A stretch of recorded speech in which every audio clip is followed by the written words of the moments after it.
He had everything he thought he ever wanted. And I was developing artists that were getting, multi-million-dollar record deals. But it wasn't enough. And it was the most empty and miserable I'd ever been in my entire life. Find out how one question changed it all. No one in my life, I was 33 years old, no one in my life had ever asked me that before. That and more on today's 700 Club Interactive. Well, welcome to the show. Here's Efrem Graham with this week's Top 5 from Studio 5. At number 5. We have watched and listened from the mountains. Winston Duke was a breakout star in the role of M'Baku in Marvel's Black Panther. He's now using his platform to teach the community about diabetes and the more than 30 million Americans living with the disease. The new advocate for the American Diabetes Association's Everyday Life campaign posted, "I've seen firsthand the painful mark diabetes can leave on families, and I'm doing everything I can to change this for my family and to prevent it from being the hashtag everyday reality for millions more." We will not have it. At number 4. Perhaps in the heavens, there are greater things at work than what we think we may know. Buttons is a musical movie made for the holiday season, and this is your Studio 5 first look at a journey to discover sometimes believing is the greatest adventure. Love carries over oceans and time. Do you believe me, Annabelle? Yes. Then we are inseparable. It stars Dick Van Dyke, Angela Lansbury, Roma Downey, and many more. Believe, Annabelle. And take heart. You're never alone. Promise me you'll remember what I have said. Your mother was a silly girl with ridiculous notions. Sorry if she filled your head with fairy tales and nonsense, but that's not how the real world works. It's in theaters for one night, December 8th. At number 3. Everything the light touches. Disney's live-action version of The Lion King stars Beyoncé, Seth Rogen, Donald Glover, Chiwetel Ejiofor, and many more. And here's a sneak peek from the studio. But a king's time as ruler rises and falls like the sun. One day, the sun will set on my time here. It's in theaters summer 2019. Remember. At number 2.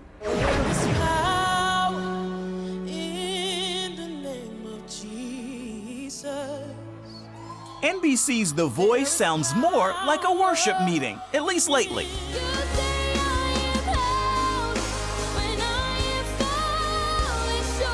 From this Reagan Strange take on Lauren Daigle's You Say to 13-year-old Kennedy Holmes.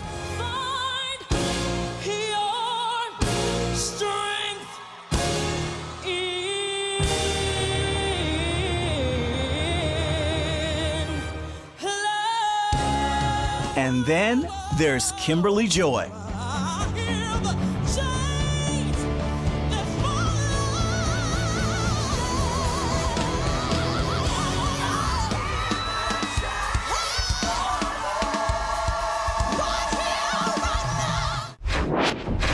At number 1.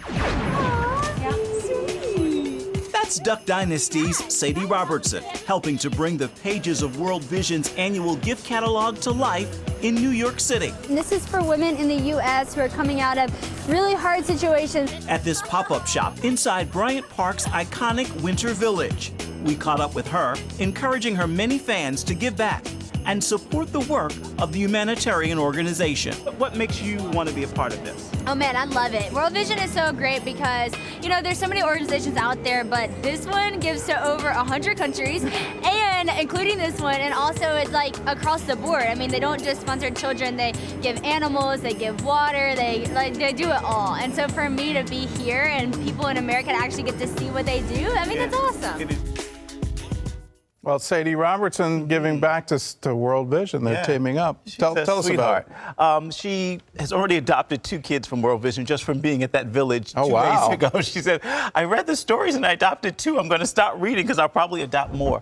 But well, let's. She's not actually adopting. She's sponsoring yes, children. She's sponsoring. She is not, There's a difference. There's a difference. Yes, thanks for that clarification. Oops.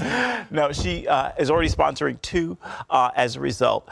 The Winter Village, it's not in New York City anymore. It was just for 3 days, but we visited with her there. And I learned from spending time with her that really she got a heart to help people on a family trip. Her family goes to the Dominican Republic pretty much every year on their own family mission. And that's where it began for her. She goes, there is a girl that she met there who was, struggling and poor, and they became friends. And she and that girl are still friends to this day. And every year the family goes back. They get together with them. But it was part of a family mission. And she does a tour now. It's called the Live Original Tour, where she travels the country. And what she's doing is inspiring young people to let them know you don't have to wait to be an adult to make a difference. You can do this now. I started young, and I want to see the same for you. That's a great message. It is. Yeah. You don't have to wait. Yeah, you don't have to wait. And the sooner you start, the better. Absolutely. Because you create a life pattern. I've run into a lot of people, well, I'll do that when I'm retired. Yes. Nah. I agree.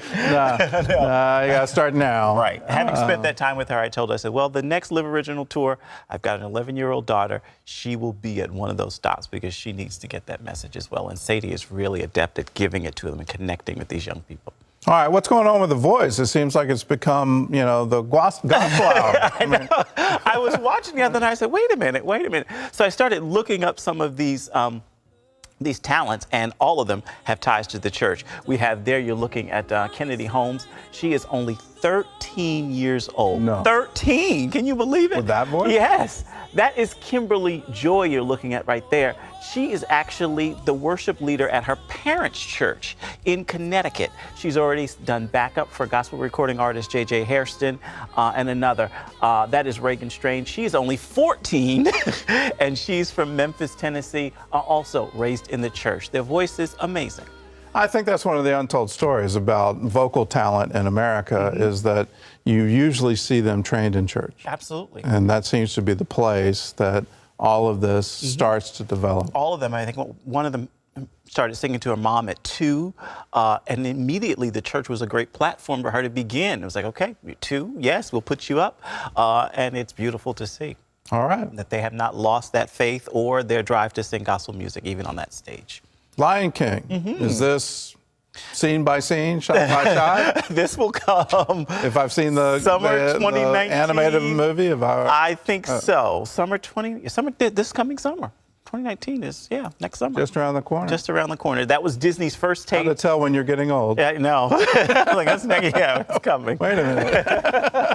That was released on Thanksgiving Day, so it's just our first glimpse at what things are going to look like. We're not seeing any of the actors in this first release, but Disney has a way of, teasing you. We got Toy Story a couple of weeks ago. Now we have The Lion King.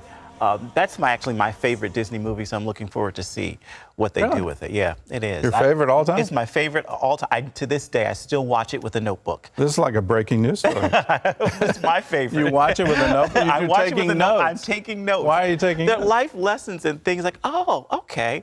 And it's amazing because the more I watch, I'm like, okay, I missed that message the first time. So I do watch that one quite a bit. And it was my son, he enjoyed watching it with me. But okay, we'll be watching that this summer. Yeah. All right, we got Angela Lansbury and Dick Van Dyke back on screen. That's right. Which is a wow. For my generation, that's a wow. Yes. What's going on? It is a Christmas story, really, and it's essentially 2 orphan children. We see them lose their mom in the film. And Angela Lansbury and Dick Van Dyke sort of play angel-like characters who sort of come to help put things in the right order for them to get where they need to be next. And mom leaves a message to her daughter, that no matter what happens to me, I want you to remember, to always believe the things I taught you. And mom has sisters who aren't necessarily believers, but mom is, and that one daughter there, you see Annabelle, hangs on to that. And you watch Angela Lansbury and Dick Van Dyke act as angel-like characters sort of guide them. I will say this for Dick Van Dyke, 91 or 93, and in this film, he is still dancing like we remember from years ago. A little bit slower, but he's still moving better than me. I can guarantee he's doing better than me. I've never been known for dancing. Me neither. Yeah, definitely challenged in that area. I can get the other upper body to sway. Everything else isn't, forget it. He's got it. Let's go to diabetes. Winston Duke, who's using his platform to really take a message out. And it's a personal story for him. He says that literally almost everyone on his mother's side of the family suffers from diabetes. That troubles him.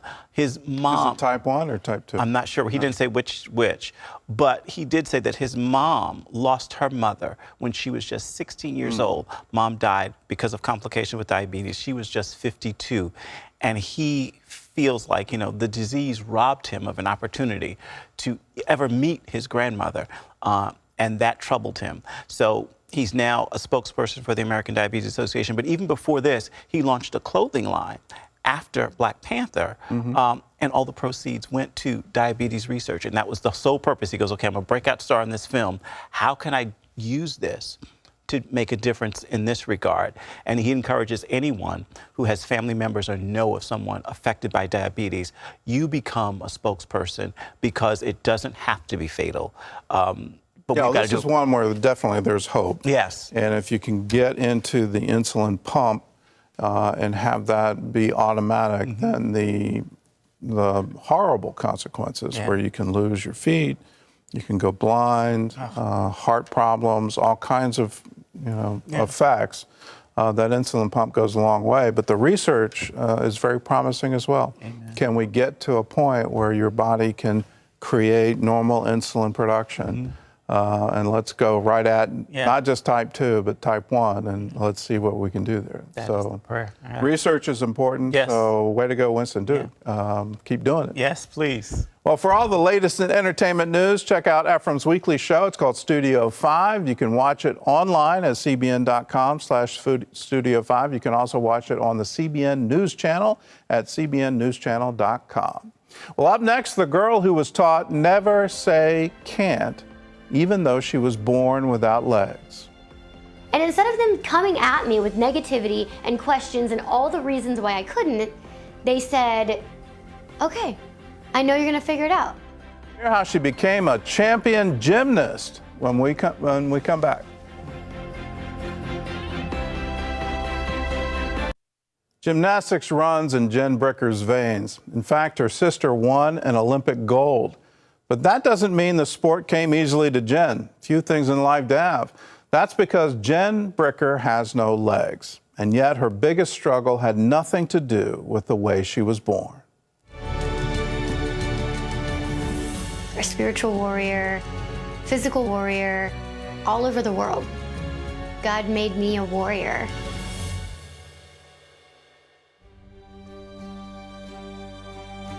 Jen Bricker's rise as a world-class aerial performer was like every other accomplishment in her life. She had to fight for it. She was born without legs. But to Jen, that's just a detail. I don't think of like, oh, my identity is because I don't have legs. Like, no, not really. It's just kind of a part of me, like I have dark hair or I like to have my nails done, So when you're raised like that, you just don't think of it like that as some huge issue because it never was. She was born to a Romanian couple who gave her up for adoption at birth. Sharon and Gerald Bricker, a Christian couple from a small town in Illinois, adopted her into their family. They taught Jen to tackle life using a simple rule: never say can't. They raised me with that kind of strength. It is a warrior strength. So when I came to them and said, I want to play softball, basketball, power tumbling, I even want to go roller skating. And instead of them coming at me with negativity and questions and all the reasons why I couldn't, they said, okay, I know you're going to figure it out. Oh, so we'll put the roller skates on your hands. They gave her the courage to pursue her passion, gymnastics. As a tumbler, she insisted on competing alongside able-bodied girls. From Illinois, Jennifer Bricker. In high school, she even won the state championship. But most importantly, her parents raised her to be a woman after God's heart. I read the Word every morning, I pray, and when I started doing that and making that a daily part of my life, that changed my whole life. Everything stems from that. Jen was going on 16 when she asked her parents about her biological family and why they'd given her up for adoption. They were poor immigrants, they already had one kid, and they didn't know if there was gonna be extra money involved because they didn't know if I was gonna need medical care, and I didn't have legs. My parents said, it doesn't matter what the reason was, this is the way it was supposed to be. We prayed for you. You are our answered prayer, you were our miracle, and we wanted you, and you were supposed to be with us. She also discovered that Olympic gold medalist Dominique Moceanu was her sister. And I knew that name because as a kid, I watched her on TV. I knew she was Romanian and I knew I was Romanian, and we looked alike. And then I find out she's my biological sister, and it's like, okay, but what?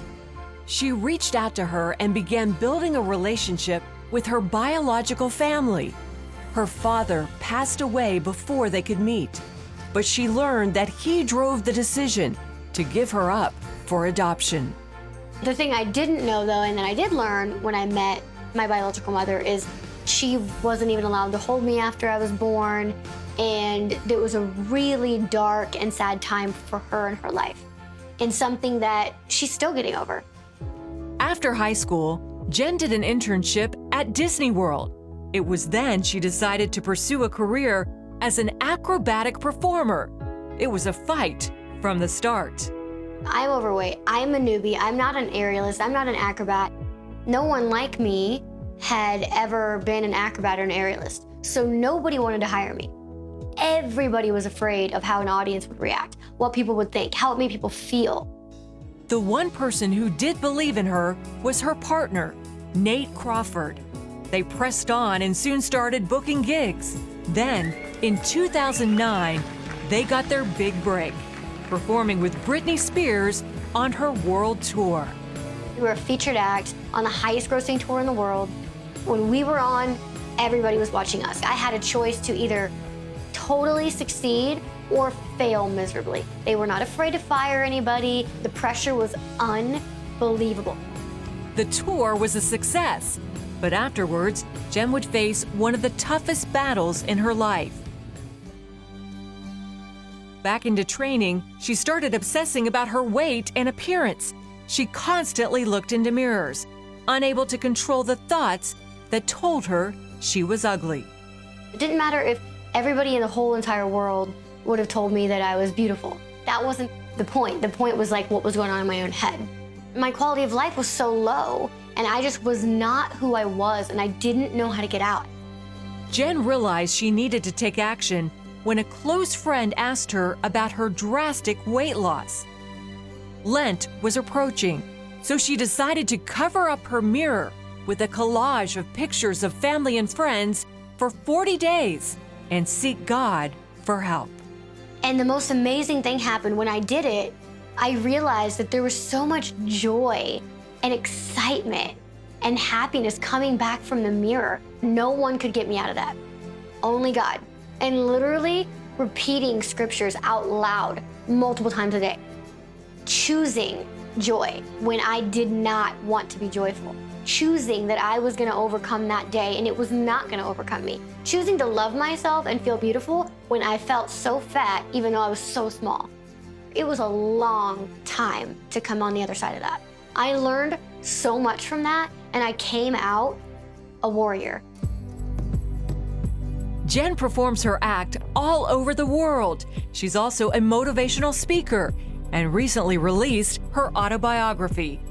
God totally protected me from so many things to give me that strength and that backbone that I need today. And that is not something you think of when you say warrior, but that is absolutely a warrior trait. It's just a spiritual warrior and allowing God to shine through me with His joy and His love, and seeing how it touches others is unbelievable. Let Jen's story inspire you that no matter what obstacles you're facing in life, there's always a way through. With Him, we can do all things. Well, up next, his deal-making abilities open the door to music's biggest stars. Find out how it all came crashing down when we return. As a music executive, Jason Davis worked with some of the biggest names in the business. And Jason had the bank account to show for it. He had the power and prestige that he desperately craved all his life. But at the pinnacle of his career, Jason made a decision. He checked into a hotel one night and planned to end it all. At 12 years old, my parents took me to a concert. It was in a big arena, and I was this boy that was not validated. I did not feel accepted.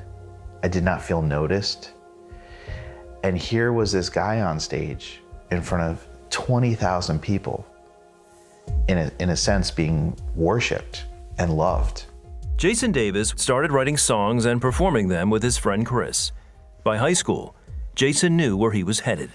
I sold probably 1,000 or 1,500 cassette tapes just in my school over a couple-year period. And I realized in high school, I was like, this is what I love, this is what I want to do. After high school, Jason got a day job and continued writing and selling his songs. Then at 23, he wrote his first big hit, Captured. It shot up the charts, became a really big Christian hit song. I made enough money off the song where I was able to quit my job and really spend a solid year just focusing on music and trying to go after it. But I didn't know God at all. Jason used that one hit as his calling card in the music business. Within 8 years, he'd climbed his way to the top.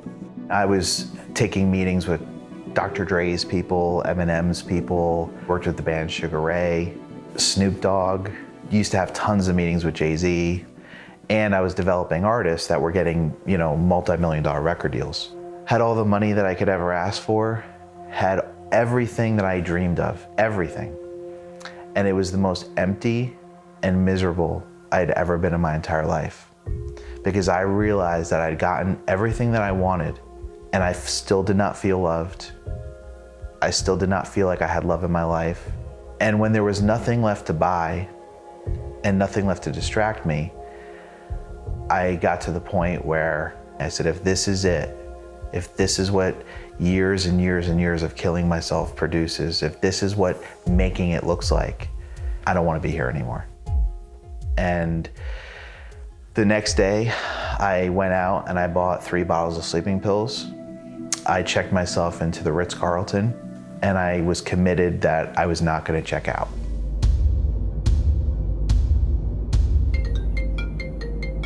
As Jason started to take the pills, his cell phone rang. His business partner asked if he was available to meet with a client the next day. And I hung up the phone. I said, now what am I going to do? I just told somebody to book their flight. So I said, you know what I'm going to do? I'm going to check out. I'll take this meeting tomorrow, and then I'll just check back in, and I'll finish it. And the next day at that meeting, this guy asked me if I knew Jesus Christ. And no one in my life, I was 33 years old, no one in my life had ever asked me that before. They talked for hours, and Jason learned about Jesus Christ for the first time. The next morning, he went to the beach near his house. I was looking at the dark, deep body of water on the ocean, and I was noticing, how wide and vast the darkness in that water was. And I was tracing this narrow path of light back, and it hit me that the light source was called the sun. I closed my eyes in that moment, and I saw the brightest white light. I saw the face of Jesus in bright white light, and I knew for the first time in my life that Jesus was God and this was real. It was the most impactful moment I've ever had in my life. It was the most beautiful moment I've ever had in my life. Jason asked Jesus Christ into his heart. I started reading what Jesus said in the Bible, how he said to live your life.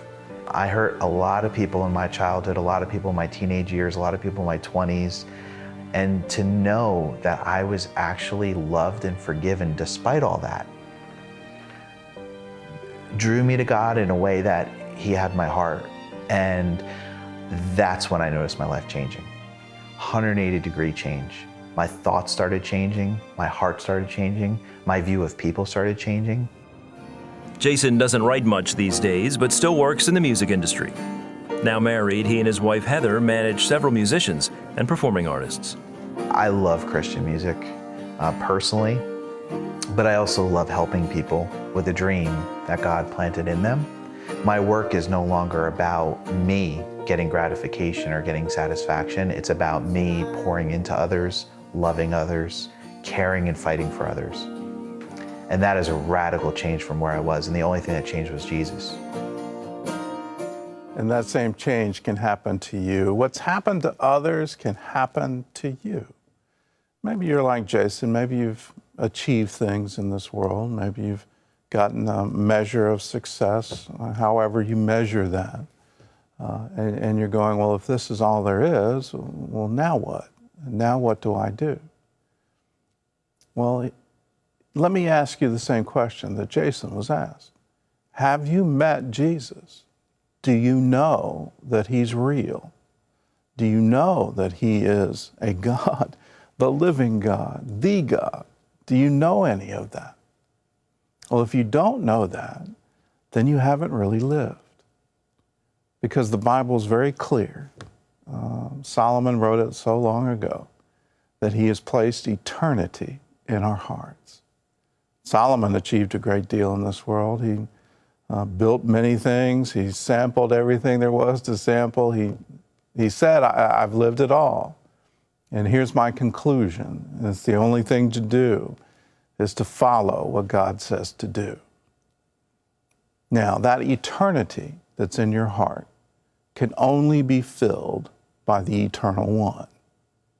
And when you meet him and when you know him, that's when everything changes.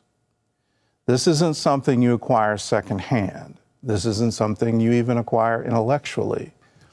You have to have that experience with him. And it's unique, and it's unique for you. How do you get it? You ask for it. It's a very simple prayer. Jesus, if you're there, if you're real, if you really can save me, if you can really set me free, would you show up? Would you show me? If you pray that with all of your heart, he'll answer. If you need help with that prayer, if there are things on your heart that are weighing you down, all you have to do is call us. 1-800-700-7000. Here's a word from Psalms. If I ascend into heaven, you are there. If I make my bed in hell, behold, you are there.